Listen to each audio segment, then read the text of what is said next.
Iniciamos nuestro estudio de neumatología. Neumatología.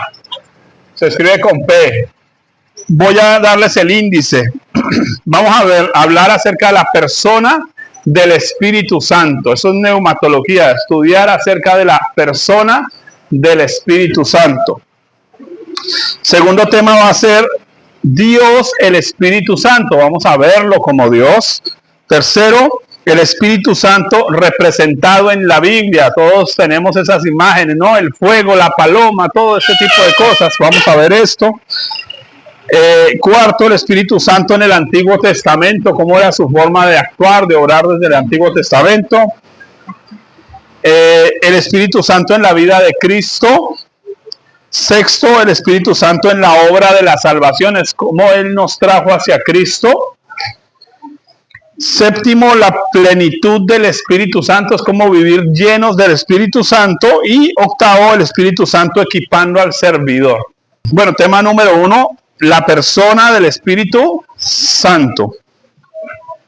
Neumatología viene de una palabra griega, neuma,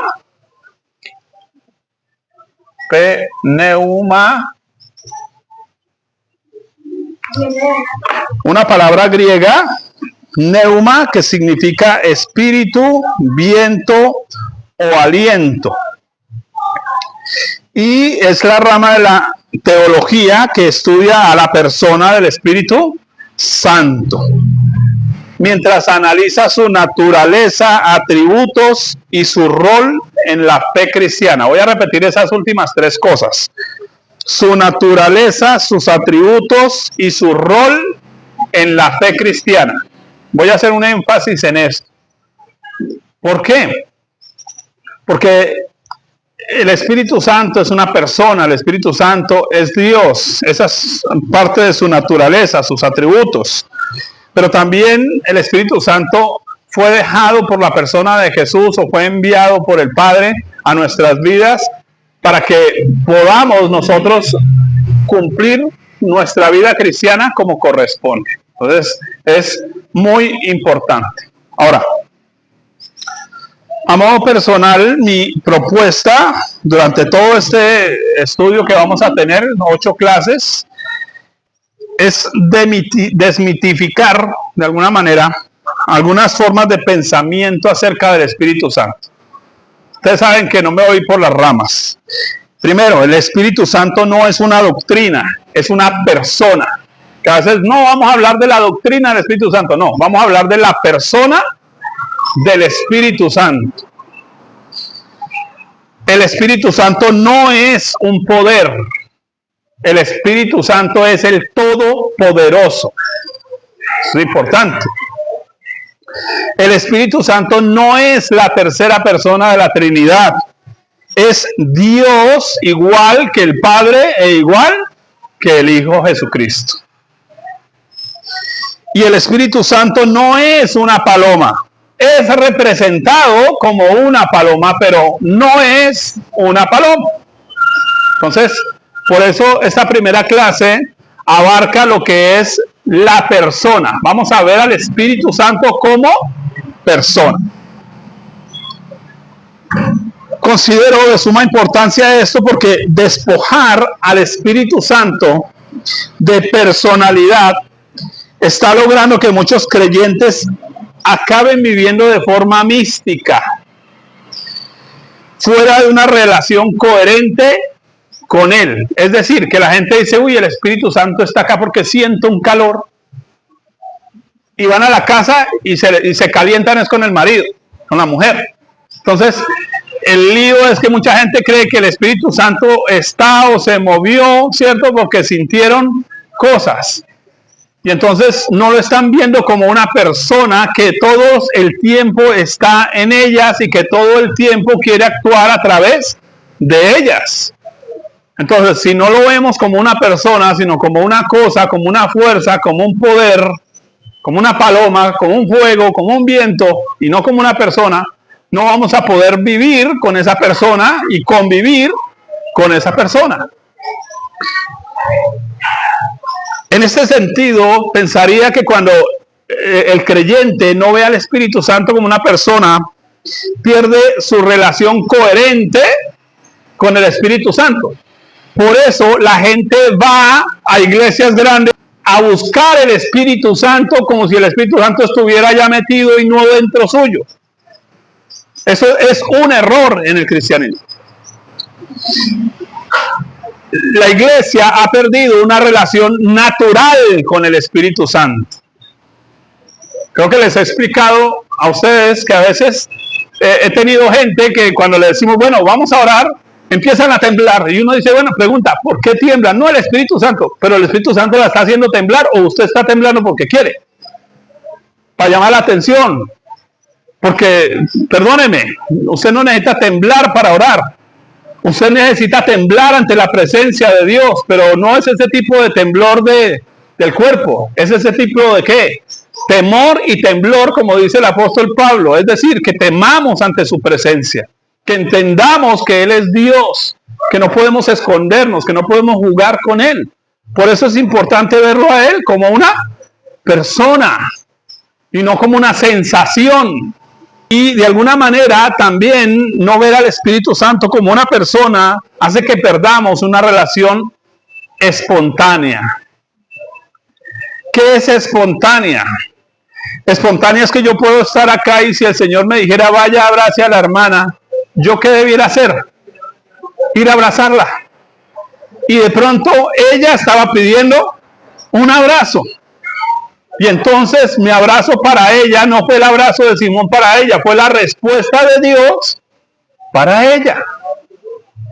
Y entonces muchos de nosotros hemos perdido la espontaneidad y creemos que tenemos que venir a orar y a clamar 20 minutos. Primero reprendemos al diablo media hora para que vaya.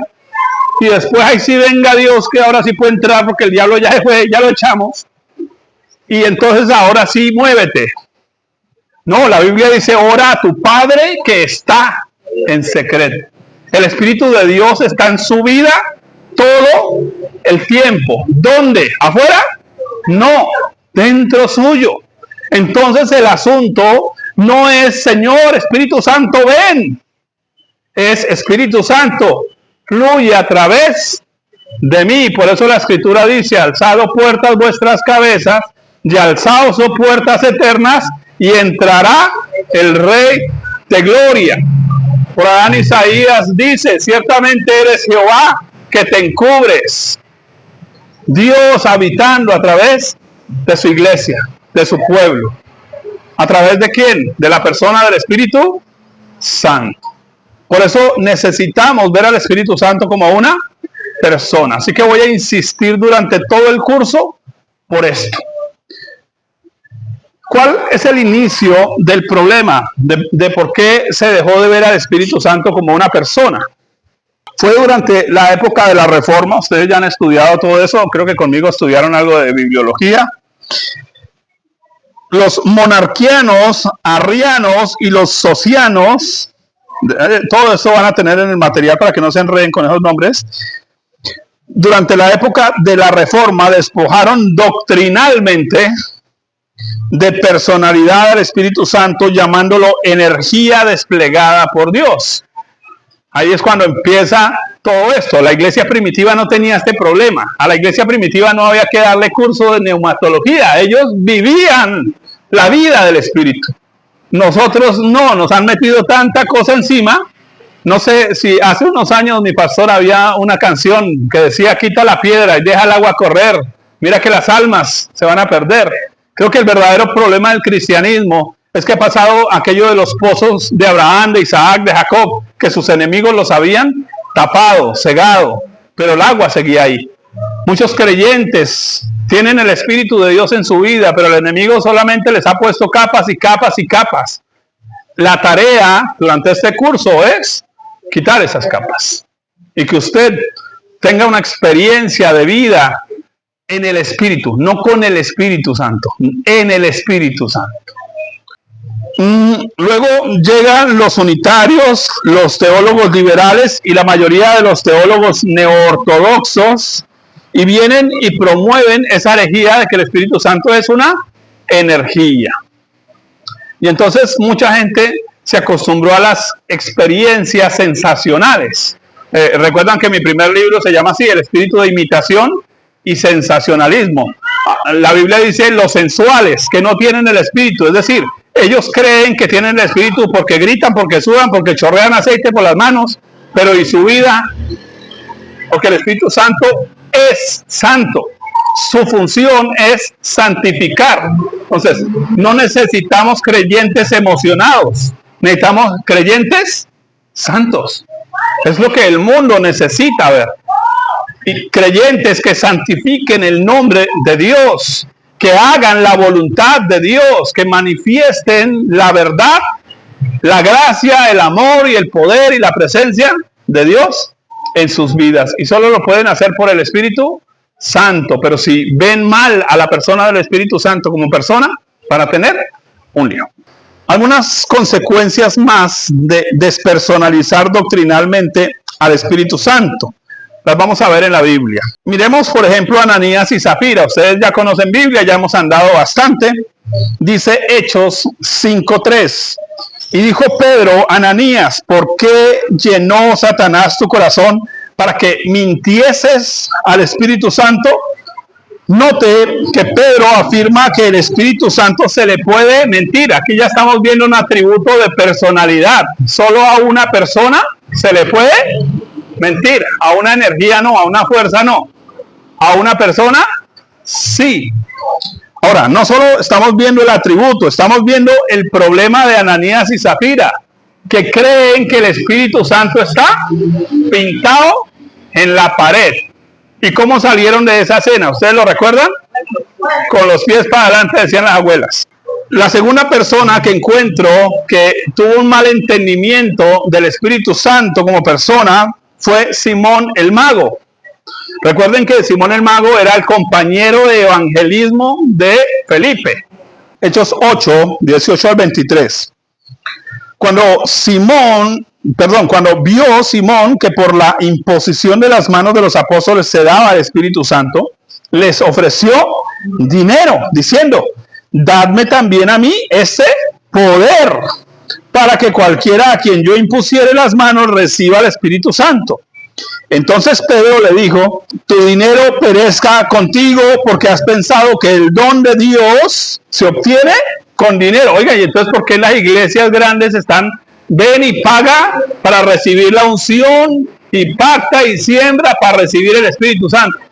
Y caro, ¿cierto? Y hay gente que viene de otros países y pagan y caro. Y boleta VIP y platea baja y platea alta. Y pagan por el Espíritu Santo. No es lo mismo. Exactamente igual. Ahora, dice, no tienes tu parte ni suerte en este asunto porque tu corazón no es recto delante de Dios. Arrepiéntete pues de esta tu maldad y ruega a Dios si quizás te sea perdonado el pensamiento de tu corazón. Porque en hiel de amargura y en prisión de maldad veo que estás. Observe esa última frase. Prisión de amargura, ¿cierto? O hiel de amargura y prisión de maldad. ¿Por qué? Esas dos palabras están indicando algo. Que Simón el Mago era alguien con la autoestima por el piso y necesitaba visibilidad. Y el Espíritu Santo le ofrecía esa visibilidad. Mucha gente que no ora, no lee la Biblia, no estudia, el sábado por la noche están diciendo, Espíritu Santo, respáldame mañana. Porque ¿qué quieren? Visibilidad. Pero es que la Biblia dice que lo que usted hace en secreto, Dios lo recompensa en público. Pero hay predicadores que quieren lucirse en público y no tienen una vida secreta con Dios. Y entonces muchas personas toman al Espíritu Santo, ¿para qué? Para darse fama, visibilidad, para ganar los aplausos. Vea cómo Dios me usa. Yo recuerdo hace muchos años un evangelista que acostumbraba a decir, mire, para que sepan que no soy yo, voy a voltearme y miren, reciban. Payaso, irrespetuoso, un hereje, con la Biblia en la mano, porque predicaba bien. Pero esa no es la forma de actuar del Espíritu Santo. Y creo que muchos han perdido el entender al Espíritu Santo como una persona, en esencia, como alguien que le sirve para sus planes personales. Por eso, ese tipo de predicador está diciendo todo el tiempo: Espíritu Santo, muévete allí, y cuando yo diga 1, 2 y 3, entonces va a pasar, y entonces solo manipulan. Pero esa no es la forma en que el Espíritu Santo actúa. Hay una letra, y aquí voy a ir a algo profundo, quiero que no me van a perder acá, que define la personalidad del Espíritu Santo. La primera vez que la Escritura señala la obra del Espíritu Santo es Génesis 1:2. Dice: y la tierra estaba desordenada y vacía, y las tinieblas estaban sobre la faz del abismo, y el Espíritu de Dios se movía sobre la faz de las aguas. La palabra espíritu aquí es ruach. Se traduce como viento, aliento o espíritu. Pero cuando usted ve viento, aliento, espíritu, son impersonales. O usted dice: no, yo no tengo relación con el espíritu, con el viento, ¿cierto? ¿O sí? Sí tenemos o no tenemos relación. Todo el tiempo. Solo que no la vemos como una relación que personal. Pero es tan personal que si el viento deja de soplar, usted y yo nos morimos. Todo su organismo está corriendo aire. Para eso son los pulmones. Todo el tiempo, pero no lo vemos de forma personal como una persona, valga la aclaración. Y entonces ese es el gran lío. ¿Qué hace que cambie de este rush y se vuelva personal? Que la Biblia dice el Espíritu de Dios, y entonces agrega Elohim.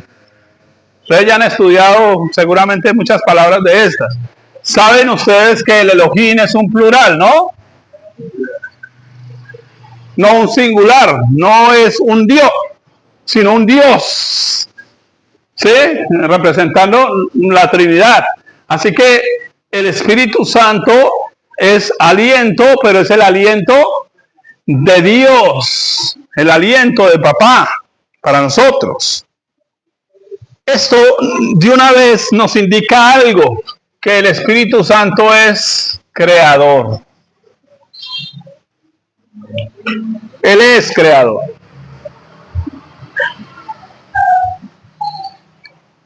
Dice la Escritura en el Salmo 104:30: envías tu espíritu, son creados, y renuevas la faz de la tierra. Es decir, el Espíritu Santo no solo crea, recrea. Él es el que hace que usted arrancó una manzana y en 2 meses haya otra ahí en esa rama. El Espíritu Santo está todo el tiempo, ¿qué? Recreando, creando y recreando. Job 33:4 dice: y el Espíritu de Dios me hizo, y el soplo del Omnipotente me dio vida. ¿Quién fue el que me hizo a mí? ¿Qué dice Job? ¿Quién me hizo? El Espíritu de Dios me hizo, y el soplo, ruas de Dios, me dio vida. ¿Quién fue el que lo creó a usted y a mí? El Espíritu Santo. Voy a estarlo colocando así en el material, va a estar así, como el Espíritu Santo. Su creador es el Espíritu Santo. El que hace que usted respire es el Espíritu Santo. Esta palabra, aliento, que vemos acá, en la Biblia se usa un diminutivo, una forma diminutiva. La forma diminutiva es la H y la E. La H y la E es la forma diminutiva, es la quinta palabra del alfabeto hebreo.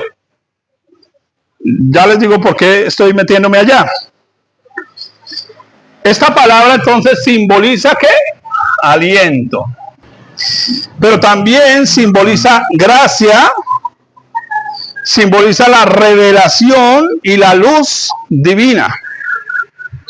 Y es fundamental en el nombre sagrado, en el tetragramatón. Ustedes ya lo saben también el tetragramatón, ¿cierto? Que es, discúlpenme que siempre me pierdo acá, Y, H, W, H. ¿Por qué es fundamental esa palabra E ahí? Porque E es estas dos palabritas, esas dos H's. Quiere decir que espíritu, Dios es espíritu. Importante.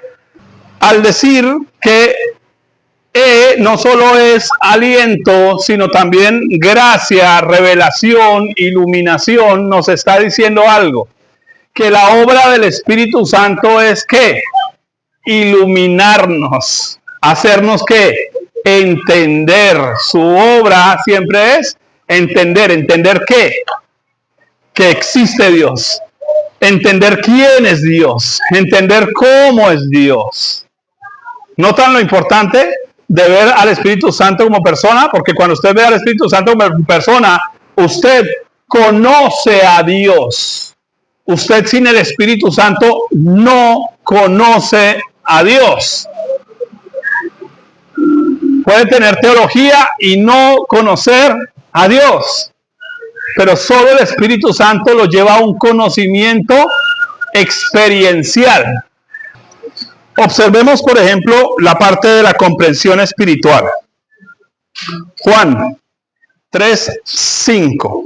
Respondió Jesús: de cierto te digo que el que no naciere del agua y del Espíritu no puede entrar en el reino de Dios. Oiga, ya sabemos que agua y lo otro es espíritu, ¿cierto? Sabemos que agua en la Biblia es la palabra. Eso ya lo hemos estudiado acá. El agua en la Biblia es la palabra. Dice como desciende de los cielos la lluvia y riega la tierra, ¿cierto? Y la hace germinar y producir. Así es la palabra de Dios. Pero por eso habla del río de Dios y sus corrientes. La palabra de Dios que corre por toda la creación. Pero esta palabra sin el Espíritu, ¿qué pasa? Se vuelve letra muerta. ¿Qué necesitamos? El aliento. Vamos a leerlo. Job 32:8. Ciertamente espíritu hay en el hombre, y el soplo, aliento, rúas del omnipotente le hace que entienda. ¿Qué es lo que hace el Espíritu Santo? Que usted entienda. Así que la conversión se da, según Jesús a Nicodemo, a través de tener palabra y entenderla. ¿Por qué Nicodemo no había nacido de nuevo? Porque ¿qué pasaba? Jesús le dijo: eres maestro de Israel y no sabes, no entiende. Por eso necesitaba ¿qué? Nacer del agua y del Espíritu. Cuando vino el Espíritu Santo y le hizo entender, Nicodemo inmediatamente nació de nuevo, tuvo comprensión, supo quién es Dios, entró en una relación con Dios. Así que el Espíritu Santo no solo es una persona, nos lleva a una relación personal con Dios. Si en este planeta solo existiera usted, Cristo hubiera muerto únicamente por usted y hubiera derramado su Espíritu Santo únicamente en usted. ¿Por qué?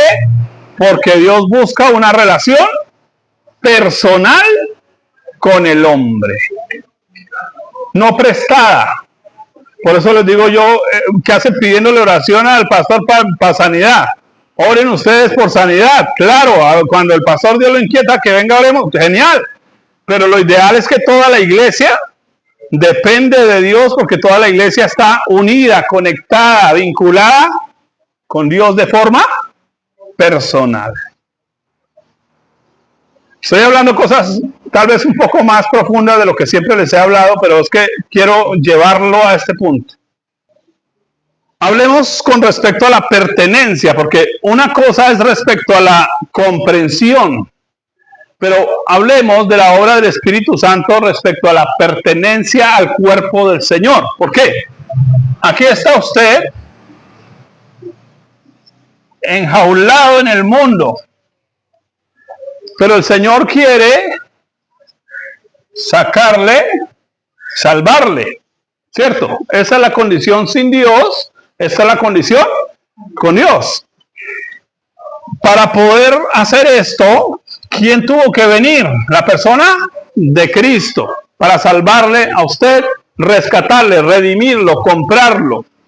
Pero si Él lo redime, lo compra y no le da el Espíritu Santo, usted es un esclavo libre en el mundo, pero no es un hijo de Dios. Porque lo único que lo sellaría como hijo de Dios sería tener al Espíritu Santo. ¿Entienden esto? Ahora,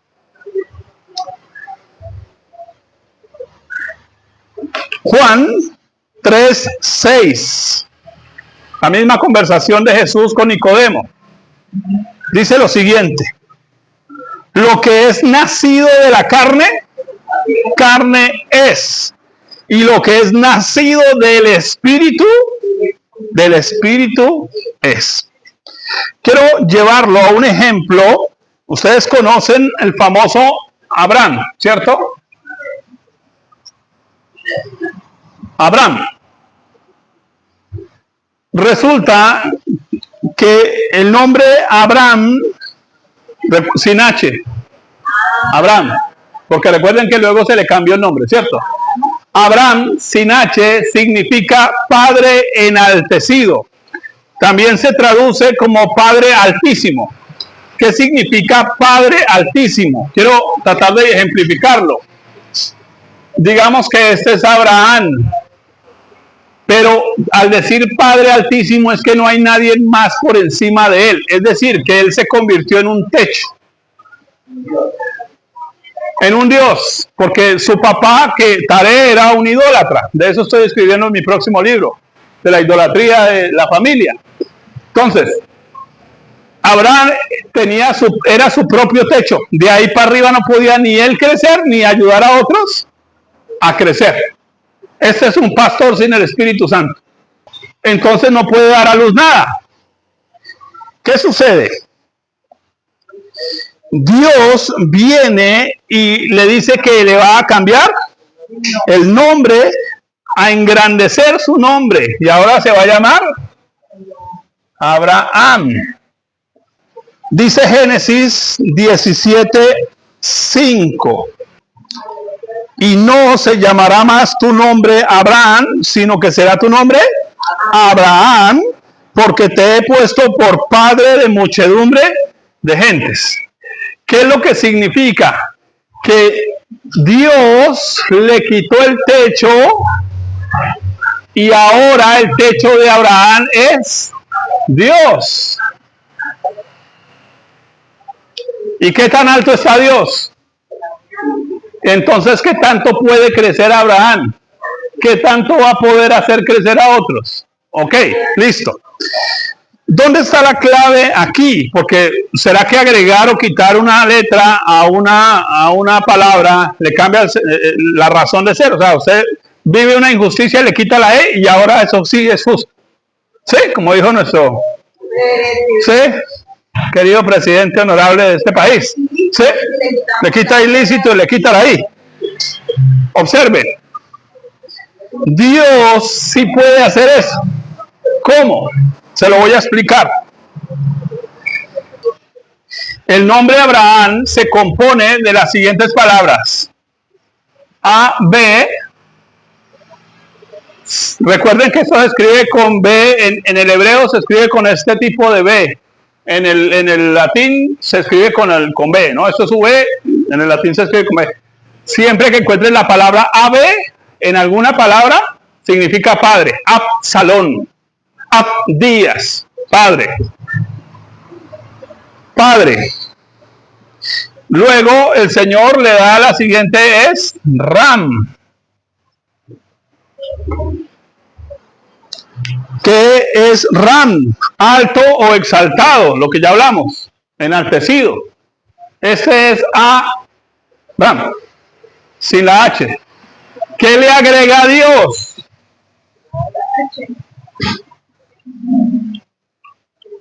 Así se escribe Abraham.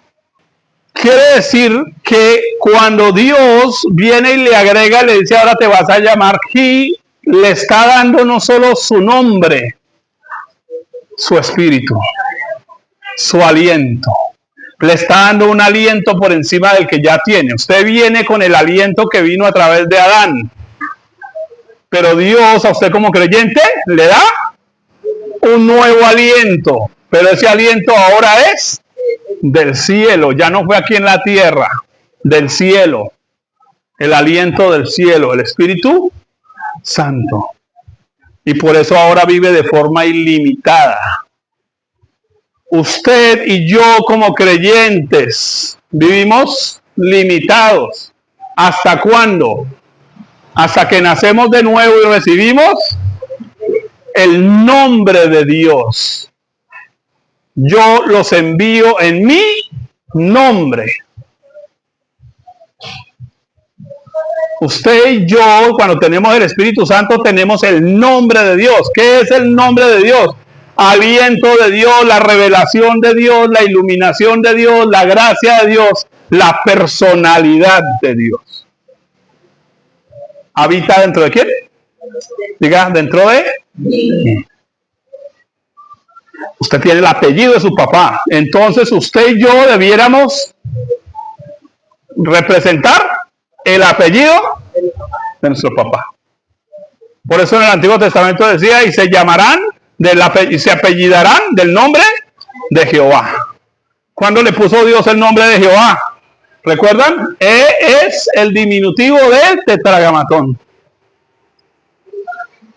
Usted tiene el nombre de Jehová. Usted tiene el nombre de Dios en su vida. Por eso es tan importante entender la personalidad del Espíritu Santo. Porque significa que esa personalidad se integra con la suya. ¿Usted es alguien callado? No, el Espíritu Santo dice, yo también, pero lo utiliza así. ¿Usted es alguien alegre y chistosín? El Espíritu Santo utiliza lo que usted es. Él no lo anula. Él vive su personalidad a través suyo. ¿Sí? ¿Es claro? ¿No le parece eso importante? En este punto, significa que la presencia del Espíritu Santo en su vida le va a quitar el techo. Abraham era infructífero. Con el Espíritu Santo es un toro reproductor.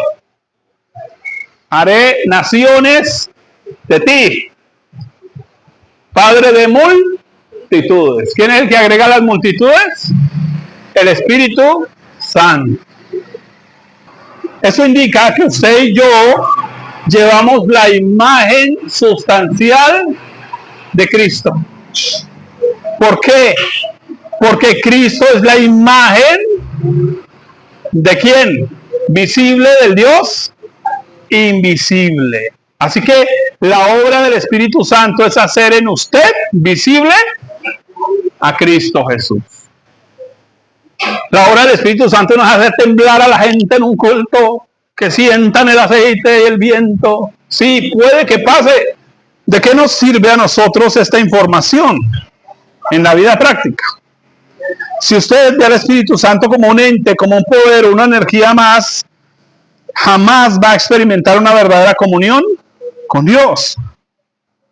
Y es precisamente eso que de lo que Él se encarga. Porque hay mucha gente que cree que el Espíritu Santo está solo en el culto a la hora del domingo y no viven todo el tiempo en el Espíritu, no con el Espíritu Santo, en el Espíritu Santo. Porque es que Él es el que está en usted, no al lado suyo, en usted. Hay que vivir en el Espíritu. Vivir en el Espíritu es dejar al Espíritu hacer lo que se le dé la gana. Él dice, vaya, lleve un pan allá a la esquina. Usted, me voy y lo hago. Y ya. Yo obedezco. Simple. Ahora, mire lo que dice 1 Juan 1:3. Y nuestra comunión verdadera es con el Padre y con su Hijo Jesucristo.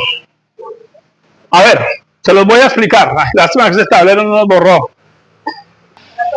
Nuestra comunión verdadera, entonces pensemos aquí en el Padre, ¿cierto? Aquí en una nubecita, ¿cierto? El Padre y el Hijo. Póngale cuidado, nuestra comunión verdadera es con el Padre y con el Hijo. ¿Por qué? Porque es la comunión del Espíritu Santo con ellos dos. ¿A través de quién? Ahorita me va a estar tranquilo cuando terminemos la clase. ¿A través de quién? De usted. Por eso la Biblia dice, y el Espíritu clama dentro de nosotros, ¿qué? Abba, Padre. ¿Y a dónde nos lleva el Espíritu todo el tiempo? A que permanezcamos en quién? En Cristo Jesús. No es que usted voy a buscar la comunión con el Espíritu Santo, no, porque ya lo tiene. Voy a tener comunión con el Padre y con el Hijo, porque esa es la comunión verdadera. Los demás están viviendo una comunión falsa con el Espíritu Santo. Ya les voy a leer otro texto. 2 Corintios 13:14. Por eso recuerden, nuestro primer estudio fue cómo leer la Biblia con decencia. Porque es que hay detalles que usted no se los puede pasar, porque si se los pasa, se traga entero una falsa doctrina. 2 Corintios 13:14 dice lo siguiente. Póngale cuidado. La gracia del Señor Jesucristo, cruz, el amor del Padre que envió a Jesucristo y la comunión del Espíritu, no con el Espíritu, del Espíritu. ¿Quién es el que tiene comunión en usted con el Padre y con el Hijo? El Espíritu Santo. Entonces la gente anda yendo a buscar al Espíritu Santo en vez de vivir en el Espíritu Santo. ¿Por qué leen eso mal? ¿Sabe por qué le leen en vez de decir entonces en, con, no, del? La correcta es comunión del Espíritu, porque es que la carne no puede tener comunión con Dios. Esta carne no puede, no convive, no empata con Dios por ninguna manera. Tiene que ser el Espíritu de Dios dentro de nosotros quien nos invita, quien nos lleva. Entonces lo único que nosotros estamos haciendo es prestando este puerquecito. ¿Lo entiende? Entonces la persona del Espíritu Santo usa la personalidad de Simón. Entonces, quiere conocer al Espíritu Santo, ve hacia el espejo y diga, todo lo que tienes de Dios, eso es el Espíritu Santo dentro de usted. Cada vez que usted ama, perdona, abraza, bendice, ora y hace todo lo que Dios le agrada, es el Espíritu Santo dentro y a través de usted. En usted y en mí no hay nada, no mora el bien. En ninguno de nosotros mora el bien. Lo único bueno en nosotros es el Espíritu de Dios. Así que cuando tenga que reír, ría. Cuando tenga que llorar, llore. Si tiene que dormir, duerma. Si tiene que comer, coma. En las siguientes clases miraremos cómo el Espíritu Santo nos va a guiar a vivir una vida mucho más amplia, a expandirnos. Entender que el Espíritu Santo es una persona obliga que lo dejemos actuar como persona por medio nuestro. Él nos guía a abrazar, abrazamos. Entonces, bueno, ya lo expliqué. Por eso Pablo utiliza una palabra diferente, no habla de tener comunión con el Espíritu, porque se utiliza algo diferente. Nosotros no tenemos comunión con el Espíritu Santo. Observe. Efesios 4:3. Solícitos en guardar la unidad del Espíritu en el vínculo de la paz. Observe, no solo el Espíritu Santo es el que tiene comunión con el Padre y el Hijo, sino también con otros creyentes que también tienen el Espíritu Santo. Comunión. Observe, vamos a leer de nuevo. Solícitos en guardar, no dice buscar la unidad. La iglesia no busca la unidad, la iglesia busca la armonía. Son dos cosas diferentes. Porque a veces lo que buscamos ni siquiera es unidad, es uniformidad. Todos vestiditos igual, todos cantando las mismas canciones y todos hablando igual que el pastor. No, eso no. Armonía.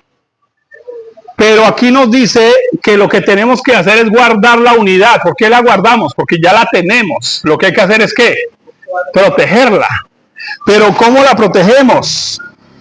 En el vínculo. Observa la palabra vínculo. Usted solo va a poder tener unidad con personas que tengan el Espíritu Santo. Si es un religioso, usted ahí no hay comunión. Entonces hay creyentes que perdonen. Por eso usted dice, no, pero es que no me entra. Pues no le va a entrar, porque si el otro no ha nacido de nuevo, comunión con usted no hay, porque él no tiene el Espíritu Santo y usted sí. Y a veces queremos forzar a todo el mundo a aguantarnos a todos. No, eso no funciona. Por eso la iglesia primitiva, los que venían a la iglesia ya eran convertidos, bautizados y dispuestos a morir por Cristo. No llegaban inconversos a una iglesia, como lo tenemos hoy, que tenemos un revuelto que no sabemos quién es cristiano y quién no, quién nació de nuevo y quién no. Pero se percibe quién tiene el Espíritu y quién no. Y ustedes se dan cuenta que hay comunión, pero cuando no, por eso el apóstol Pablo dice, estaban con nosotros, pero ¿por qué no eran? Porque ¿qué no tenían? No hay vínculo. ¿Qué es vínculo? ¿Saben lo que significa la palabra vínculo en la Biblia? Cordón umbilical. O sea que usted tiene un cordón umbilical pegado con el Padre, con el Hijo y con sus hermanos, que tienen el Espíritu Santo. Por eso cuando su hermano está triste y el Espíritu Santo le inquieta que lo abrace, porque es como si usted estuviera sintiendo lo que él está sintiendo. Una persona realmente llena del Espíritu Santo se preocupa por otros, porque el Espíritu Santo lo inquieta, lo mueve. Lo inquieta sobre qué orar, cómo orar, por quién orar. Esto es clave, mis hermanos. Cordón umbilical, nos nutrimos mutuamente. Por eso cuando una persona predica sin el Espíritu Santo, la gente sale hambriada. No nutre a nadie, salen desnutridos, flaquitos, como hubieran comido galguerías. Dice, les prometen libertad y son ellos mismos esclavos de corrupción. No hay vida de Dios ahí. Les voy a dejar, mis amados, aquí en el material les voy a dejar los versículos, les voy a dar una lista de otras formas de personalidad del Espíritu Santo, porque quería enfocarme en esto antes que ponerme a darles solo versículos y frases. Quería profundizar en esto, porque creo que esto les va a cambiar la vida a ustedes, en su relación con Dios. Hablando de la personalidad, el Espíritu Santo posee conocimiento, escudriña. Primera de Corintios 2, 10 al 11. Recuerden que les voy a dejar los textos. Enseña, guía, instruye, recuerda. Juan 14, 26. Juan 16, 13. Habla, testifica, se comunica, transmite mensajes. Hechos 8, 29. Juan 15, 26. Posee emociones, tiene sentimientos, ama. Puede ser entristecido, consuela, anima, apoya, ampara. Juan 14, 16, Romanos 5:5. Tiene voluntad, toma decisiones. 1 Corintios 12:11. Interviene, restringe, prohíbe, dirige. Hechos 16:6. Se relaciona, se le puede intentar mentir, puede ser resistido. Hechos 5:3. Efesios 4:30. Se le puede apagar. Oiga, ahí sí busquen ese versículo y con ese terminamos. ¿Cómo se puede apagar al Espíritu Santo? ¿Por qué les di esta lista así de rápido? Porque esos mismos versos los vamos a estar viendo en otras clases. Entonces los vamos a profundizar cuando lleguemos allá. ¿Listos? Primera de Tesalonicenses 5:19 al 20. ¿Cómo se puede apagar al Espíritu Santo? No apaguéis el Espíritu. No menospreciéis las profecías. Oiga, cuando usted menosprecia lo profético de Dios, está menospreciando la obra de ¿quién?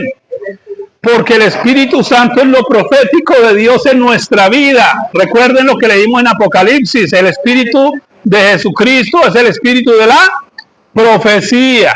Ya lo hemos estudiado acá también. Es decir, que usted y yo tenemos eso profético. Y después cuando hablemos de los dones, ahí vamos a ver la diferencia entre don, operación y ministerio profético y cómo el Espíritu Santo actúa diferente en cada uno de ellos. ¿Listos?